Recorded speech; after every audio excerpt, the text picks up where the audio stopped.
Esta foto que ves aquí es histórica. Se trata del doctor Óscar Vidal, director de la Facultad de Medicina y del Hospital Universitario de la Universidad Autónoma de Nuevo León, junto con una figura legendaria, Adnan Dirhal, presidente de la Federación de Fútbol de Irak y una de las más grandes leyendas del balompié en el cercano Oriente. Un genio como defensa central.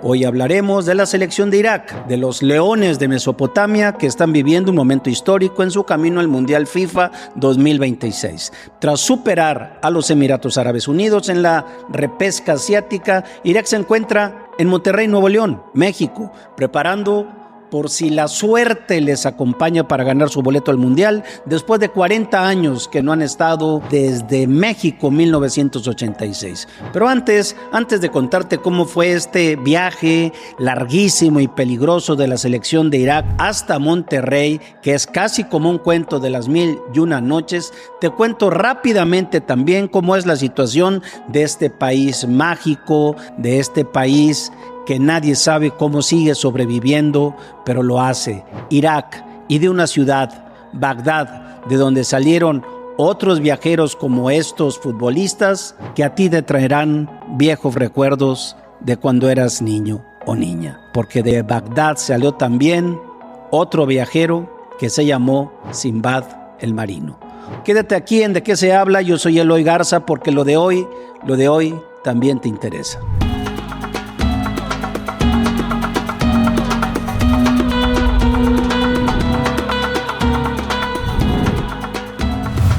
Hoy vamos a hablar de un país que una vez más se encuentra en el ojo del huracán de Medio Oriente. Se llama Irak. Mientras el mundo sigue con atención los bombardeos directos entre Irán, Estados Unidos e Israel que comenzaron, como ustedes saben, el 28 de febrero de 2026, Irak se ha convertido en uno de los escenarios más frágiles de todo este conflicto bélico. No es la primera vez que Bagdad se ve atrapado entre potencias rivales, pero esta vez la situación ha rebasado la línea roja, es especialmente delicada.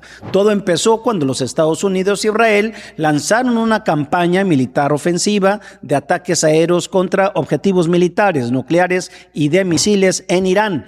Irán es vecino de Irak. La respuesta iraní nos hizo esperar. Teherán activó su red de aliados y de proxies en la región, y uno de los más activos ha sido precisamente el territorio iraquí.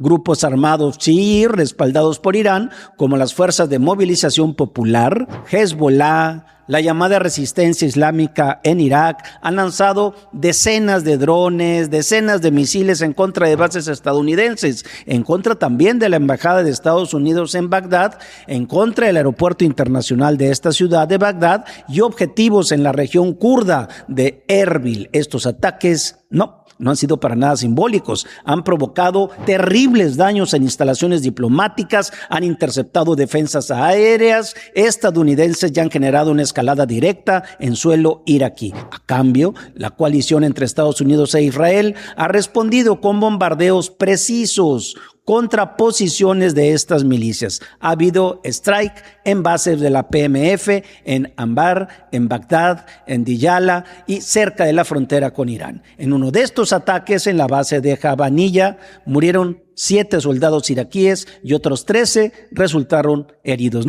No eran milicianos, eran miembros de las Fuerzas Armadas regulares de Irak. Esto, desde luego, que enfureció al gobierno de Bagdad. Y acuérdate de este nombre, Mohammad Shia al-Sudani, primer ministro de Irak, que se encuentra en una posición extremadamente complicada. Sudani me parece uno de los hombres clave por su templanza, por su seriedad y por su ecuanimidad ante este terrible conflicto que puede llevarnos a una tercera guerra mundial. Por otro lado, muchos de los partidos que sostienen al gobierno tienen vínculos estrechos con Irán, y las milicias chiíes forman parte del sistema de seguridad oficial de este país, donde la lucha se da en contra del Estado Islámico. El gobierno ha condenado las violaciones de su soberanía por parte de ambos lados. Ha convocado a los embajadores de Estados Unidos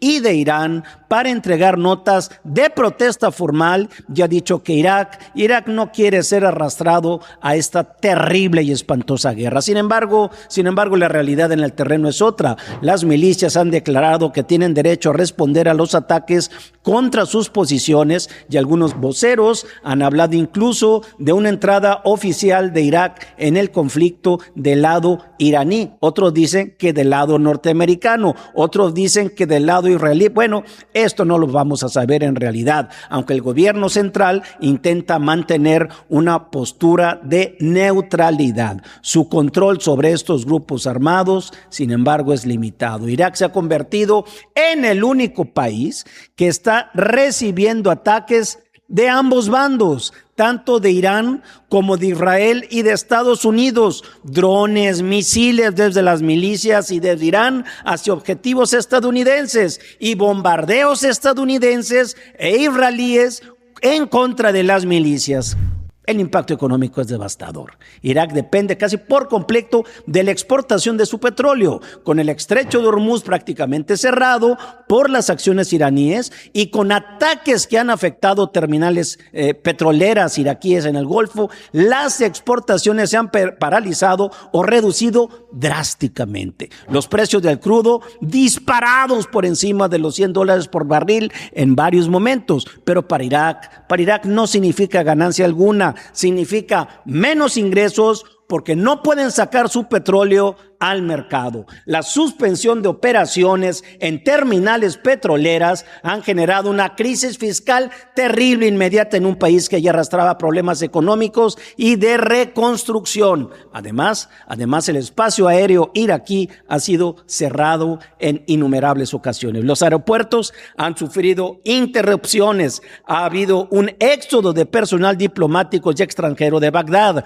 En la zona kurda, la más peligrosa, la más delicada, que había disfrutado de cierta estabilidad, también ahí han caído misiles y drones, tanto de milicias como presuntamente de Irán en contra de grupos kurdos o de opositores. Ya la población iraquí está cansadísima. Después de décadas de guerras, la invasión del 2003, la lucha contra Al-Qaeda, la batalla contra el ISIS, muchos iraquíes veían por fin un horizonte de mayor estabilidad y reconstrucción de su patria. Ahora temen que todo esto se esté derrumbando. Las protestas en las calles han sido mixtas. Algunos actores chiíes expresan solidaridad con Irán y exigen que el gobierno rompa toda relación diplomática con Washington, mientras otros, especialmente en el sur y en el Kurdistán, temen que el país se convierta otra vez, como siempre, en un campo de batalla interminable.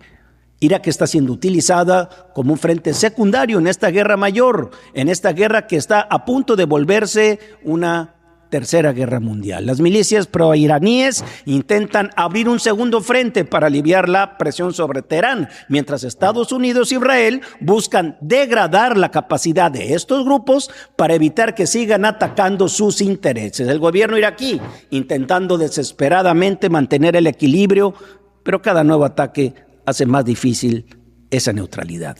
El riesgo es altísimo. Una escalada mayor podría desestabilizar por completo al país, reavivar las tensiones sectarias internas y convertir a Irak en un polvorín, en un nuevo teatro abierto a la confrontación. Por ahora, Bagdad pide desescalada y respeto a su soberanía, pero en Oriente Medio, las buenas intenciones suelen chocar contra la realidad de las armas. ¿Tú qué crees? ¿Podrá Irak mantenerse al margen o terminará siendo arrastrada por completo? Como ves, el viaje ante este contexto, en ese escenario de la selección de Irak hasta Monterrey, pues ha sido espantosamente complicado por esa situación regional que te he estado platicando. Y ahora, ¿qué nos cuenta nuestro Judá? Nuestro Judá nos dice que el viaje infernal que la selección de Irak, los Leones de Mesopotamia, hicieron o tuvieron que emprender desde Bagdad hasta Monterrey para disputar el playoff intercontinental del Mundial FIFA 2026 ha sido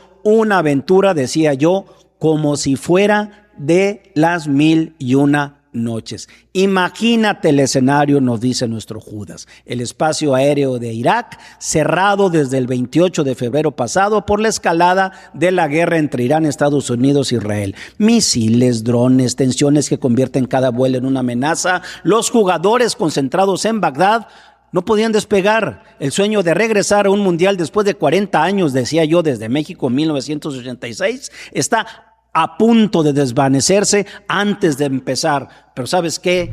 La odisea apenas comienza. Los leones no se rinden, deciden salir, imagínate, por tierra. Autobuses blindados, carreteras larguísimas, calientes como si fueran un horno, peligrosísimas, y cruzando un país en alerta máxima, desde Bagdad hasta la frontera con Jordania, atravesando zonas de alto riesgo, donde cualquier incidente podía terminar en la tragedia de todos los jugadores de la selección de Irak. Polvo, cansancio extremo, nervios a flor de piel y la constante sensación de que el destino del equipo dependía de cada kilómetro recorrido sin contratiempos.